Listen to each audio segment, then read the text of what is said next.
where do you get your inspiration sa pagsulat? Kasi as I was watching your videos, and yung videos mo parang shabu eh.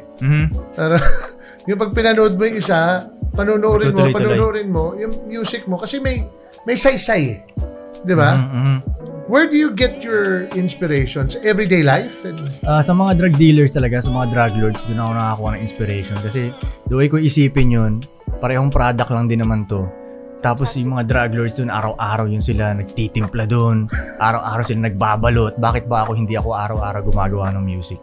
Parang gano'n. Plus yung mga pinanonood kong movies dati, puro drug dealing talaga. Yun yung gusto kong pinanonood dati.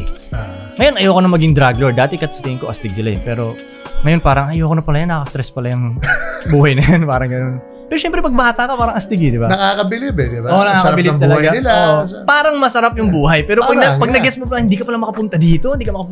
Parang gano'n. Lagi kang, di ba? Yeah, lagi kang paranoid. Parang gano'n. Kaya nag-mature na ako. Parang nag-guess ko, okay, hindi ko na yan. So doon ako nakakuha ng inspiration. Pag nakikita ko sila na nagpupush sila ng mga items nila, okay, ipupush ko din tong music ko. Ganun din naman eh. So ganun ang concept na nasa... ganun yung parang business system na kasi pareho lang din naman eh. Nagbebenta sila ng drugs. Para sa akin, ang music parang drugs din naman eh. Dahil yung mga tao, nalulungkot sila, naghahanap sila ng music na ganun. Pag napakinggan nila ako, mawawala, makakalimutan nila yon. So parang drugs din naman eh. So kung masipag yung mga drug lords doon, kailangan nasa studio din ako. Kung nasa malagkit silang kusina, nagtitimpla silang ganyan, ako rin kahit mainit yung studio, walang aircon, pawisan, ayos lang, record natin to. Maglabas tayo ng drugs. Wow.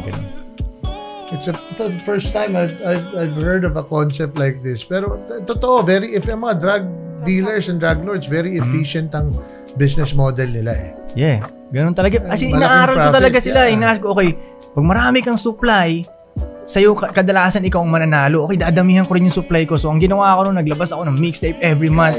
Every month, bam. Dadamihan ko yung supply ko talaga.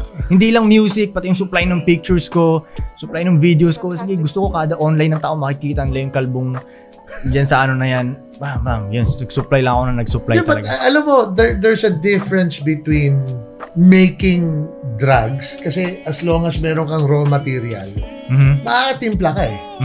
Pero yung inspiration mo na pagsulat, saan mo hinuhugot yan? Kasi at some point in time, the creative process, it disappears eh. Lalo na pag pressured ka. Pero parang ikaw hindi, Good question yan.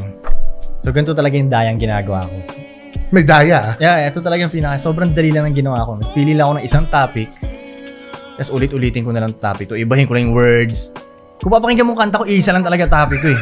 So, hindi ko na kailangan masyado ng anong topic natin sa next song, paano natin creative. Hindi. Kung anong sinabi ko lang sa dati kong kanta, sa ngayong kanta, ulitin ko lang, iibahin ko lang yung words, palit-palitin ko lang.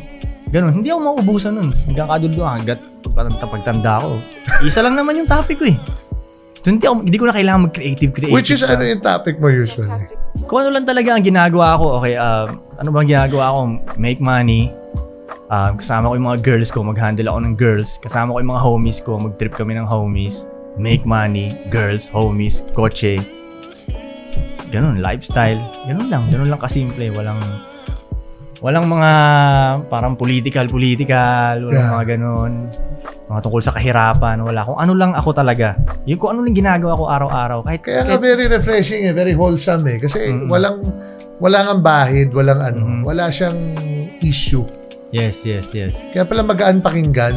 Yes. Hindi ko alam, nire-recycle lang pala niya. Nire-recycle ko lang talaga. As in, nire-recycle ko lang. Pag sinabi ko sa unang kanta na kailangan mag-make money, sa pangalawa naman, kuha pera. Pag ganun lang din yun eh. Pareho lang na yun eh. Niba ko lang yung words.